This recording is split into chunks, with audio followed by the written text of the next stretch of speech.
Good afternoon. Welcome to the latest edition of Chopping It Up with Ramel. No notes, straight from the throat. Well, listen, there's a lot to talk about. Obviously, the NBA playoffs. But, hey, 2 days from now, the NFL draft is right upon us. If there's any callers out there, anybody want to chime in and ask some questions about that, I'm all in on that. But, yes, the NFL draft is upon us. And then Saturday, we got some heavyweight championship. Klitschko against Anthony Joshua. Anybody who's been following the show and knows when I speak boxing, I'm very high on Anthony Joshua. I think Anthony Joshua can be that next heavyweight champion for years to come. Many think right here in our backyard, Deontay Wilder is that kind of prospect as well. But I like Anthony Joshua over Deontay Wilder. But we'll see. He's got to get past Klitschko on Saturday night. But let's get right into the NBA playoffs. Okay, here it is. I mean, right here in my backyard.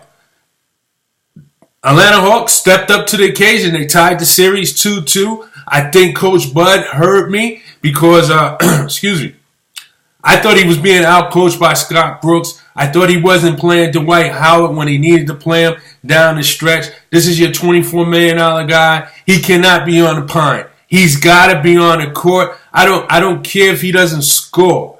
The fact that he's at the basket, he has the ability to rearrange shots, grab rebound. He's a deterrent out there. His presence alone is a difference maker. And I thought that Coach Bud missed the boat on that because he was keeping him off the bench. Keeping him on the bench, I should say. But as a result of him playing him down in crunch time, it mattered. And the Hawks had a very impressive 10-point win over the Washington Wizards to tie the series to 2-2 to put the pressure on the Wizards going back to the nation's capital. And I'm going to say this. Yeah, the backcourt of the Wizards played superb. John Wall had 22 points. He had 10 assists. Bradley Beal had 32 points. But listen to these numbers for the Hawks. The Hawks had 7 players in double figures. 7 players. Nobody more than 20 points. It was a balanced attack and was well played. Listen, Millsap led the way with 19 points, 9 rebounds, and 7 assists. Dwight Howard had 16 points and like 13 rebounds. Bazemore off the bench for I think it was 16 points and 7 assists. The old man, Jose Calderon, who I saw doing some coaching to Dennis Schroeder throughout the game, especially in the second half. He came off the bench. He also had double digits in points, either 10 or 12 points. Schroeder, he got into some early foul trouble in the first half. Didn't play much of it. Might have helped the Hawks because he was fresh in the second half. Here's a guy had 3 fouls, no points in the first half, but he finished with 18 points because he was dynamic in the second half. He hit some clutch shots. And that was Atlanta's game right there. Teamwork, no one spectacular leading the way, just contribution from everyone. And that's what Coach Bud has to do if he thinks he can pull off the upset against the Washington Wizards here in the first round. He has to get back to that team ball, getting everybody involved, letting everybody get touches. Torian Green, he's been inserted into the starting lineup. He's had double figures last night. So, again, the starting 5 with double figures, 2 off the bench with double figures. Just a well-coached game, a well-played game by the Atlanta Hawks. And believe it or not, Schroeder getting the early foul trouble might have kept him fresh down the stretch as maybe John Wall began to tire some because he had played the whole game. And a fresh Schroeder could be a handful for any point guard. But good quality win, good clean, crisp win by the Atlanta Hawks. And Washington Wizards, they go home.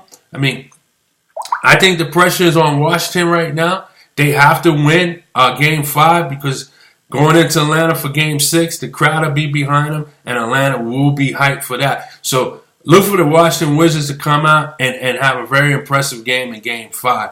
But nevertheless, the series is tied up. Good job by Atlanta Hawks tying this series up. In the first 2 games, it looked like maybe this was going to be an easy first-round matchup for the Washington Wizards. It's not turning out to be that way. Washington's got their work cut out for them. Now the pressure is on them. They must win at home Game 5. And for those who track series, whether it's basketball or baseball, normally the team that wins Game 5 usually wins the series. I would say that's a high number, somewhere about 80-85%. I don't have the data to look that up at this present time, but I'm sure it's somewhere around there. It could be even higher. Game 5 is a very pivotal matchup in series playoffs. So we're going to move right along, and we're going to go and talk about the Toronto series. Now, this has turned interesting because, remember, Milwaukee came into Toronto in the Game 1 and stole a win. I mean, just came in there and took a win. Toronto regrouped, won the next game, went to Milwaukee. Milwaukee just won that game, and then Toronto won Game 4. Now they come back to Toronto for Game 5, and Toronto is ready for them. I mean, literally, they are ready for them. They used a team effort as well, similar to what the Hawks did. They made some lineup adjustments out there and with Toronto, Dwayne Casey. And you know, I said this before, Dwayne Casey does not get the recognition that he deserves. He's not going to be mentioned as Coach of the Year, but what he's done with this Toronto Raptors team is phenomenal. And then he makes an adjustment on the fly. He decides to sit Valanciunas and go small, put Ibaka at the 5, and insert Norman Powell, a gentleman who spent 1 year at UCLA. Ironically, he was drafted by Milwaukee. Not sure how he wound up with Toronto. But 1 year at UCLA, and I tell you, last night it paid dividends as he led the way for Toronto with 25 points as he was inserted into the starting lineup. 25 points. The whole starting 5 was in double figures. You had Corey Joseph off the bench with double figures with 10. Look, everybody had a contribution. But yes, 25 points by Norm Powell. DeMar DeRozan, he was among the leaders with 18. Ibaka had 19.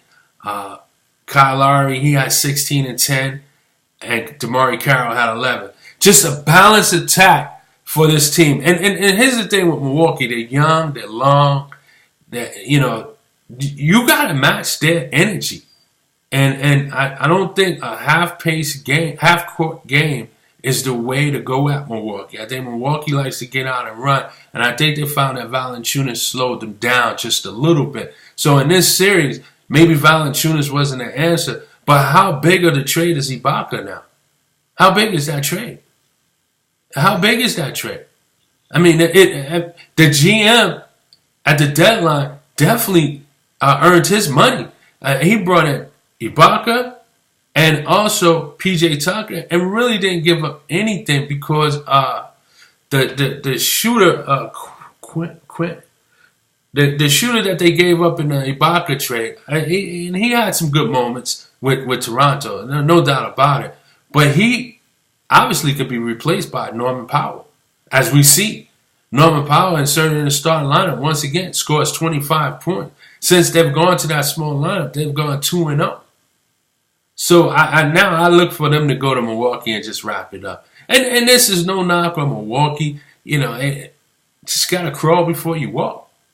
And that's what we're looking at right now. I do think the future is bright for Milwaukee. And this is not the last that we're going to see of them. I believe that,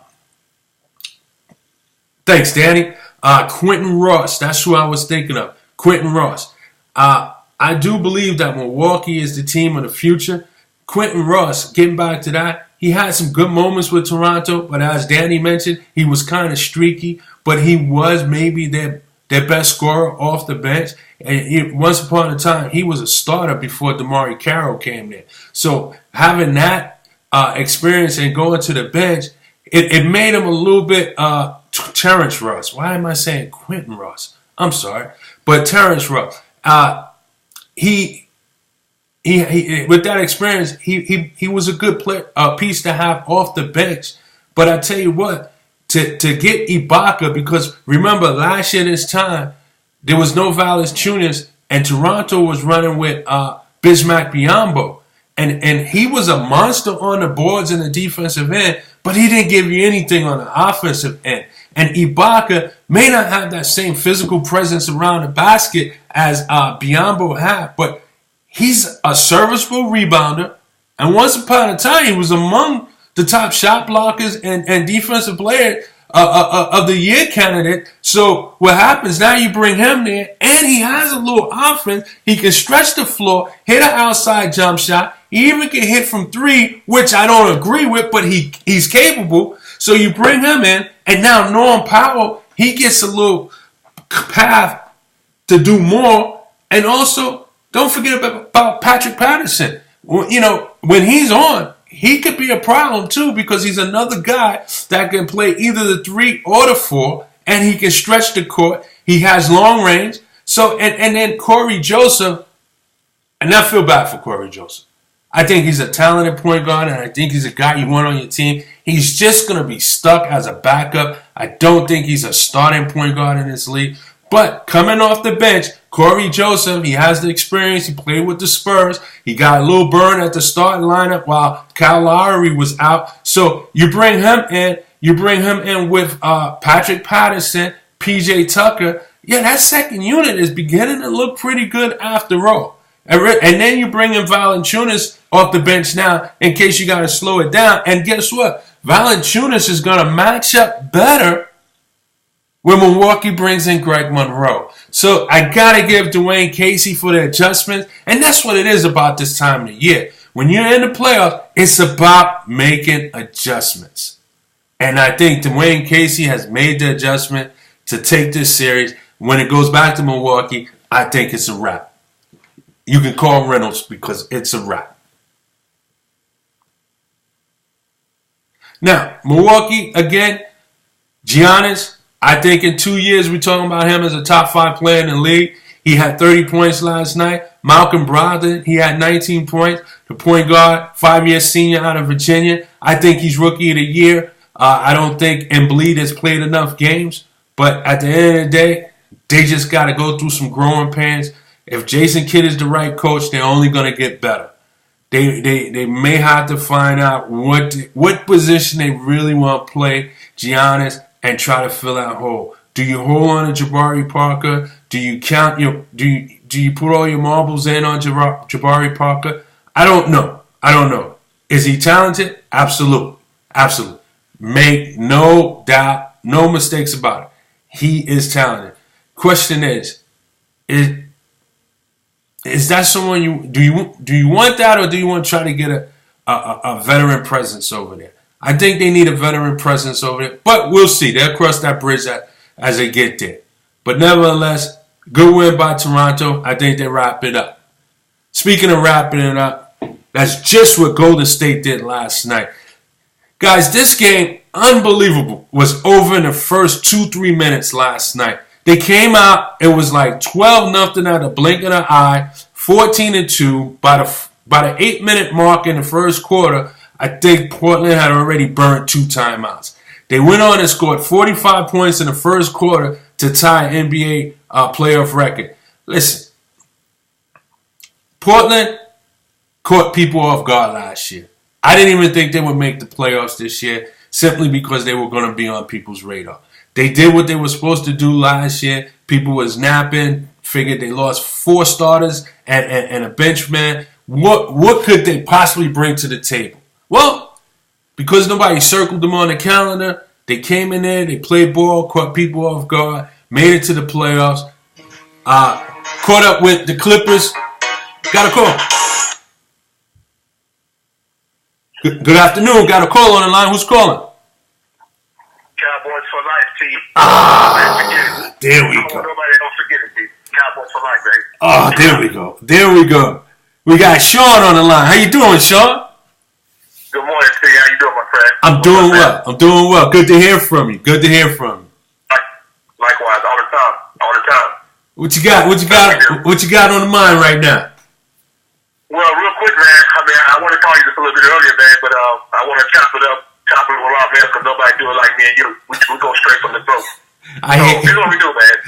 The draft's coming up. Yeah. I want to talk the draft first, man. man. Sure. Because, go right ahead. You know, hey, man, I'm always excited to see, man. I have my books. I go to Walmart, whatever, pay $10 for some expensive book, talk about some daggone players that go to the NFL. So I have all my literature set up. But anyway, man, it's like, I'm excited because I know my Cowboys need to address either, obviously, man, it's pretty obvious. You know, take a rocket science to figure out we need a pass rusher and we need to tighten up our secondary. I think if we do know, if we're successful in that, listen, as you already know, you've been doing your research, it's a very deep draft on the defensive side of football. It is. And now, there's one guy that's really intriguing me. Quite a few guys I'm hoping down his land. For example, I like this half guy, Minnesota, Missouri, I like him a lot. But man, Peppers is very intriguing for me. The safety out of Michigan, man. I mean, they talk about how he had an interception he did not get. But I tell you what, he did get.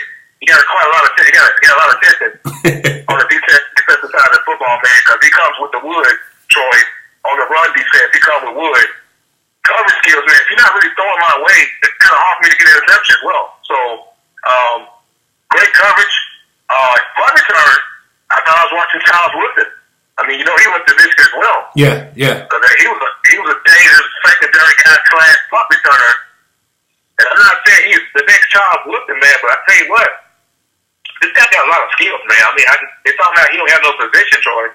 I think you put a helmet and some shoulder pads on him and throw him in on the defense. He's gonna make some plays. Well, so you have to work. He's gonna show up on the field. I was looking at a mock draft, and they had Dallas picking this cornerback out of Connecticut, cornerback or safety. I think it was a cornerback, and an African name. African name. You might have seen the same thing, and they were saying how that was a great pick. And that Dallas should just jump on that. That's a real good value at that spot. I'm paying attention. If I'm the Cowboys, and this is going to be a big if, but if I'm the Cowboys, I'm paying attention to one guy, and he seems to be sliding for whatever reason. And you know what? might even try to make a move, offer a third-round pick for this guy. He's sliding. I would try to get my hands on Reuben Foster. I think that's the guy that could be the next inside or middle linebacker that we'll be talking about. Yeah. And they got him slated to go to the Ravens. But I just think that if he's available somewhere between 16 and 20, I think if I'm the Cowboys, they need to jump on that and try to make a trade up. I mean, I don't know what it'll cost you at that point. Maybe it costs you a third round. I don't know. But I think he's worth trading up for, and I think he's gonna get some bad. He's gonna get a bad break because of something that took place. I can't recall right now. Was it a year sample or something like that? And that's why he's sliding. And you know, those are the type of guys that Jerry Jones like anyway. Somebody with a little edge, maybe a little bit of problem, and he goes in there and help resurrect this guy's career or put it on track so that he can have a great career. And if I'm the Cowboys, I'm trying to move up for that guy. If he's available somewhere between 16 and 20. He may cost too much if you trade up to 10, 12, 14. But if he's in that back end, 16 through 20, I would move up for him. I think he's worth it. I think he's that good. I tell you what, T. I love that pick, man, because all you gotta do is just pop the tape on and hit play. He's gonna be very impressive. He's gonna pop out on you, man. Now he's gonna pop out. He's gonna lay somebody. He's gonna flatline a couple people as well. Yes, absolutely. It's another guy, man. I think out of UCLA. I like a lot too, T. His name is Tack. He's it's a long. It's like a tactically or whatever. He's a defensive end from UCLA. Okay. Do the research on him, man. He's really, man. He's a beast, man. I like him a lot. Okay. It's some studs. There is. When you tell me about a stud out of Alabama, man, listen, you don't got to say no more to me because that stud defensive player in Alabama, he's gonna be just fine. Yeah. If two guys out of Alabama gonna be probably the top 15 players pick. The guy is Reuben Foster, and another guy too, another defensive guy. Well, Alabama, they bring them out. Yeah, you got Jonathan Allen and Marion Humphreys, the safety Marion Humphreys and Jonathan Allen, the defensive end, and then O.J. Howard. And then O.J. Howard is the tight end. He's probably going to be top 10 as well. And you got the offensive tackle, Cam Robinson. I mean, you might see 5 or 6 Alabamas go in the first round. I mean, they're putting them out this year. Don't be surprised. Wow. I see easily 5, possibly 6. Wow. See, real quick now, if you don't mind, you got a minute or two to switch subject to boxing? Oh, yeah. Go right ahead. Just real quick, Troy. I appreciate it. I watched the anticipated, when I say anticipated, because again, you boxing guys, they like the sport. I was watching that Sean Porter, Andre Berto, my analysis on that real quick. I just think Berto need to get his money, man, going to real estate or maybe going to, you know, get him another business bank. I think his career is definitely done. I think he's done. Now, keep in mind, he's fighting a very difficult opponent. Sean Porter's a roughhouse boxer / wrestler / football player. But one thing about it, Sean Porter he's got 2 hearts in his body, I think, man. He got a lot of heart, man, a lot of determination, a lot of courage. Now, he do a lot of, and when I say that, though, he do a lot of headbutting, too. He does lead with the headlock. But, hey, listen, if Berto was smart, he would watch the tape of how Thurman dealt with him. Thurman dealt with him by kind of pot-shotting, you know, like a Floyd would, but obviously Thurman got a lot of thunder on his punches, too. So he's going to make you think about coming in with your head because your head's going to meet that glove. Yeah. So you can't just lay on the ropes and talking to the referee all day, talking about, hey, man, he hit me in my head. Well, it's called boxing. It's called boxing, so, you know, this is a contact sport. Now, if you want flag football, you might want to jump out of the ring and get in on the flag football field because Porter's coming at you. I mean, he reminds me of a Joe Frazier. I mean, I'm coming. I mean, if you can have the heat, it's good if you can stay in the kitchen, but if you can't, Sean, you know that's the sport, man. Listen. Yeah, I understand, Sean. Is your boy fouling? Of course he's fouling. He's definitely fouling. But you gotta. That's why I look. Listen, I mean, I don't make no secrets about it. I'm a huge Floyd Mayweather fan in boxing. Okay. As far as his personal life, I don't have anything to do. I don't need to comment on his personal life. But we talking business. We talking sport. I'm a huge Floyd Mayweather fan. I know what he said, Troy. He said, "Man, listen, I can adapt to any style." Think about what I just said. Yeah. No matter what style you throw at me, because out of 49 guys, you've seen it all. Whether you love, hate him, whether you love him, hate him, like him, dislike him, Floyd conquered 49 professional boxers. A lot of them was champion. Hey, Sean. So when you can, I want to say this, man, before I forget it.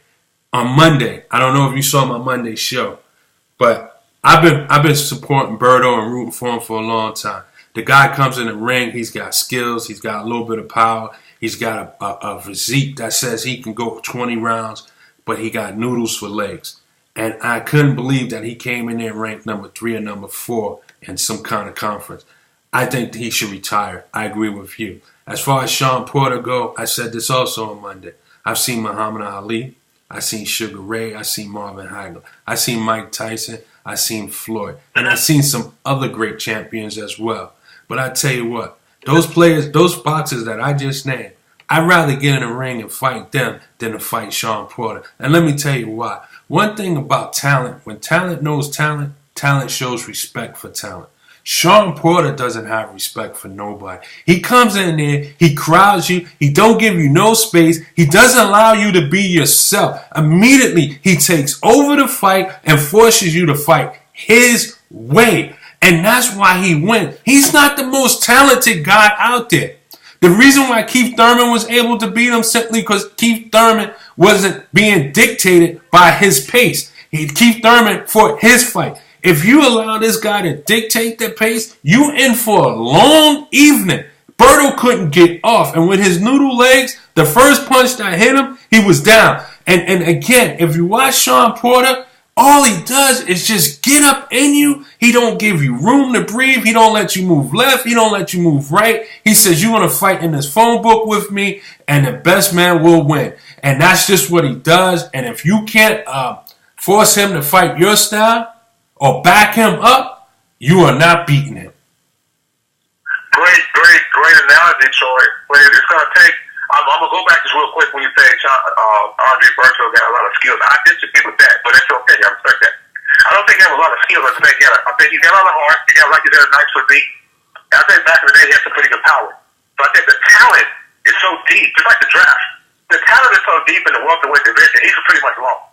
Yeah. I heard a quote from Amir Khan talking about he wants Thurman now. Khan need to go stay over in Israel or wherever he's from because the talent now, when you talk about Earl Spence, Keith Thurman, Sean Porter, he can't beat none of them guys. They can't beat Manny Pacquiao. He can't beat Floyd. Even though Floyd's old school now. Yeah.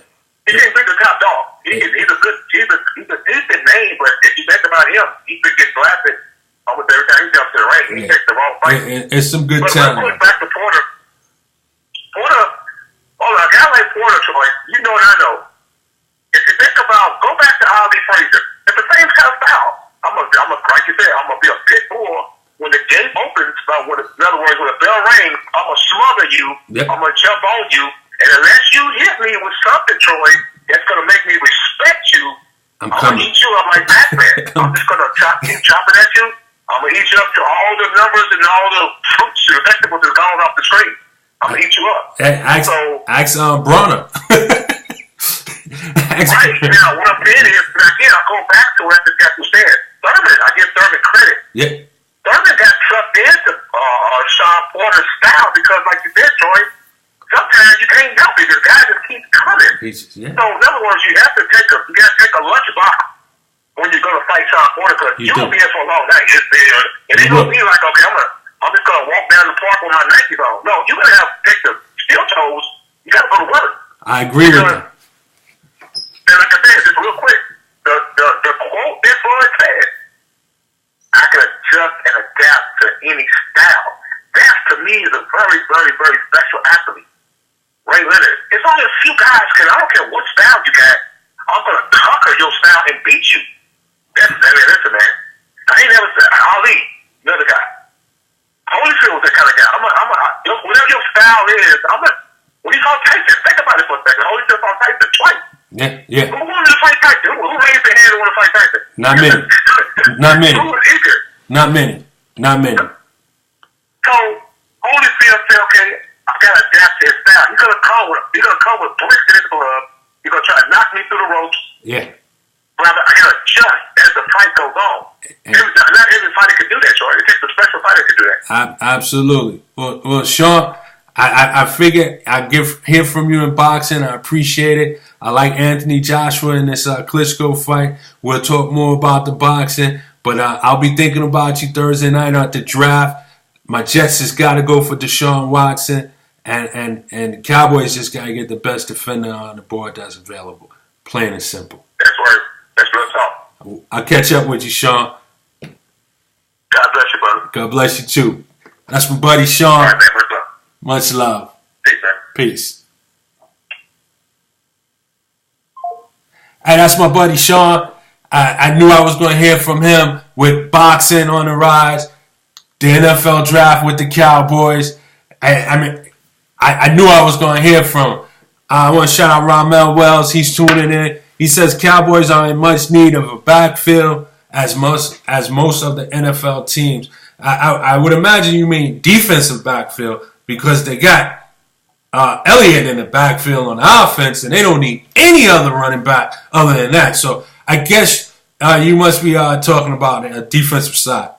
And then you mentioned, because he had mentioned Floyd, Sean mentioned Floyd. Listen, I'm not into UFC and MMA or whatever that is. I'm not into that. I don't think Conor McGregor could beat Floyd Mayweather. I think that Floyd would frustrate him because I don't think Conor McGregor can go into a ring and just box with a boxer.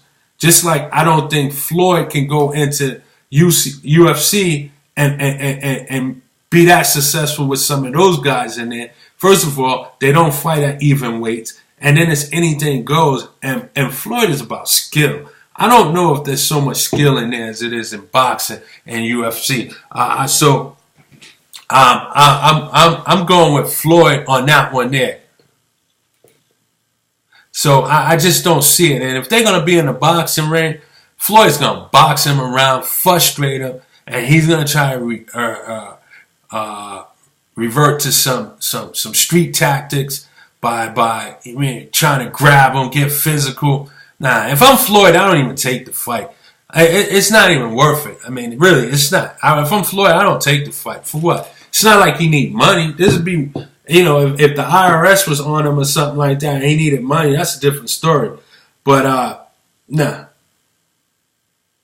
Yeah, I don't get that. But moving back to the NBA, so the future for Milwaukee is bright. And then Golden State, we was talking about that debacle that took place in Portland last night, where these guys came out 45 points in the first quarter, just non-stop. I mean, the game was over in the first 3 minutes. It was like I said, by 8-minute mark, Portland had already called 2 timeouts. This team was led by Curry, of course. He had 37. Draymond Green had 21. It was a balanced attack. All the starters had double figures.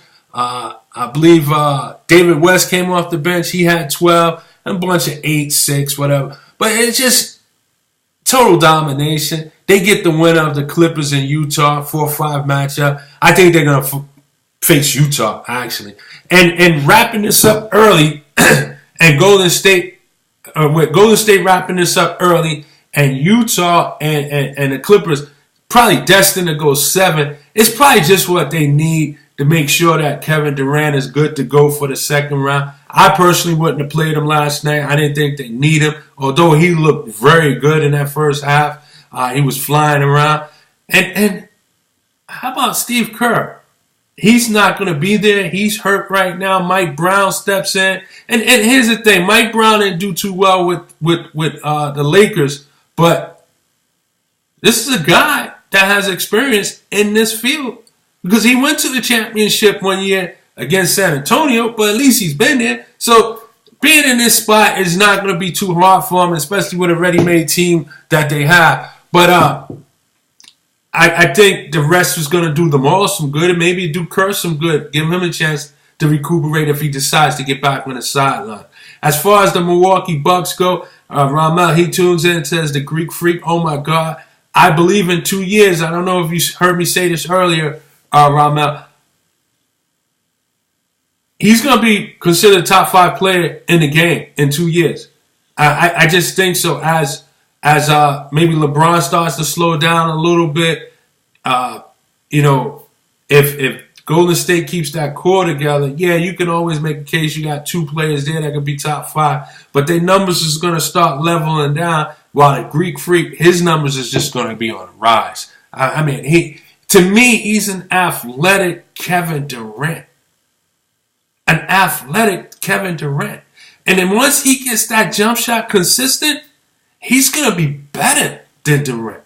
Because his ability, his athleticism, this guy takes 3 steps from half court and he's dunking. I mean, this guy's length is unbelievable. And his ball handling skills is better than Kevin Durant's right now. Kevin Durant has the ball handling ability to get anywhere on the court that he wants to. But Giannis has ball handling skills to not only get his own shot, but also to maybe play point guard, set others up. I mean, this guy he's the real deal, and he's only going to get better. So you got some playoff games on tonight. There's 3 games on tonight, so it should be fun. You got Houston playing OKC. They up 3-1. I don't see OKC winning a game again. Not in Houston, although they're capable, but I just don't see it. I think they put the nail in the coffin on them tonight. So yeah, look for that. I don't think the Clippers can win another game against Utah. I think Utah is going to come back. The fact that they've won games without, Gobert. They won a game. Really, you could say they won a game without Gordon Hayward, their best player, and what's his name? Joe Johnson has just been like a great find for them right now. And that's what I like about the Utah team is that they have a nice blend of youth along with some quality veterans that can still play the game. And Quinn Snyder has done an unbelievable job over there this year. They're kind of the West Coast form of the Boston Celtics. But tremendous job that they've done over there. So I think Utah goes up 3-2 against the Clippers. I'm going to move along to the NFL draft. As I mentioned, the draft is 48 hours away. The draft is going to be Thursday night in Philadelphia. And those who know me, I'm a huge Jet fan, and I'm also an Eagles fan. And I like what the Eagles done in the offseason by getting some wide receivers, Alshon Jeffries, Torrey Smith. I do think they need another hand.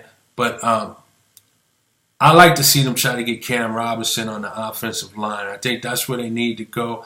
If he's not available, I like to see them get their hands on Dalvin Cook. I think it's time to get themselves a premier running back, and I think Dalvin Cook out of Florida State would be available right about the time the Eagles pick. I think the Eagles pick number 14, possibly 15, somewhere around there. So I look for them to go that route. Obviously, they can use defense as well, but I'm thinking offensive lineman, running back, then defense. Again, getting Alshon Jeffries and Torrey Smith is going to help out on the offensive end. I would still look to get a wide receiver somewhere down the line.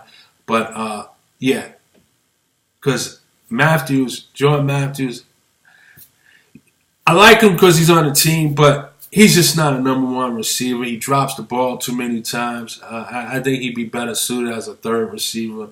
You know, our tight end is good, so you don't have to worry about that. But Cam Robinson would be a great addition out of Alabama on the offensive line. But for my New York Jets, I'm telling you right now, if you screw this up, you could be hurting for years. There's only one pick out there that if it turns out to be a bust, the fans will live with it, and that is Deshaun Watson. You know, I'm down here in SEC country. And all I hear during college football season is that the SEC is NFL Junior. SEC is the baby NFL. Alabama this, that. Okay, so it is. This guy has shredded the defense of Alabama for 2 years in a row on the biggest stage in the national championship. In a losing effort, he threw for over 400 yards. He comes back the following year and throws 20 more plus yards and win. What more does he has to say, to say, I'm the real deal? And the Jets, it's not like you have a quarterback, so getting Deshaun Watson would be the only move for you at number 6. Don't screw this up.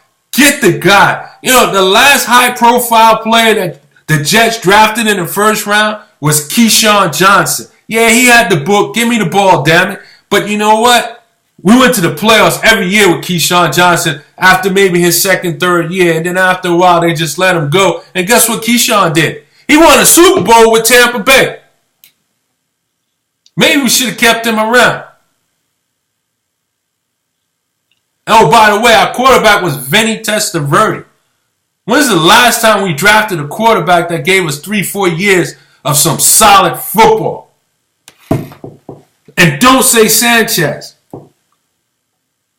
Because Sanchez, he was fortunate to have that defense behind him, and there was some success on the running game. And I give Sanchez credit for this. He played his best ball in the playoffs, but he wasn't a good regular season quarterback. Don't stretch it at all. Yeah, he has on his resume 4-2 playoff.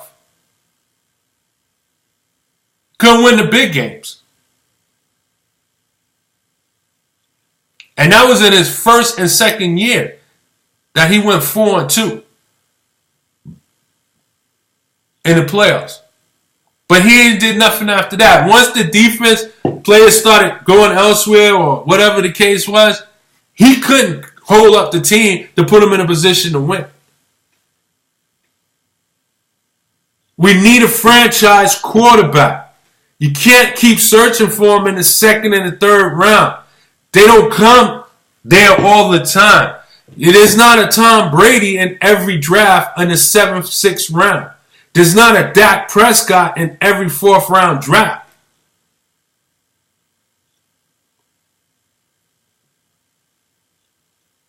Go ahead, get Deshaun Watson, and let's start this new era.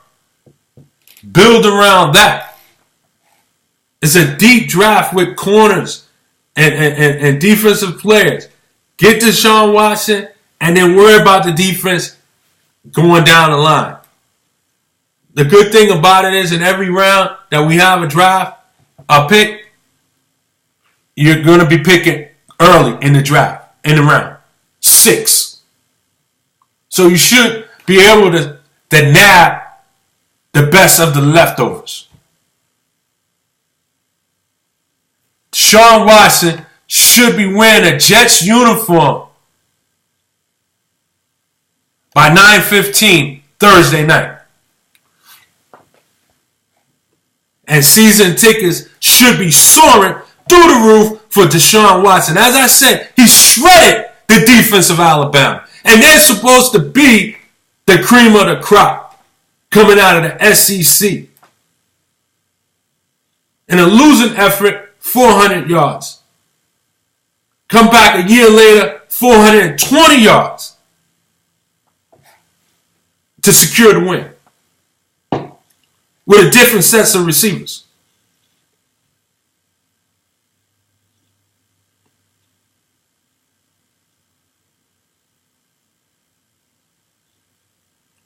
Don't mess this up, New York. Don't mess it up.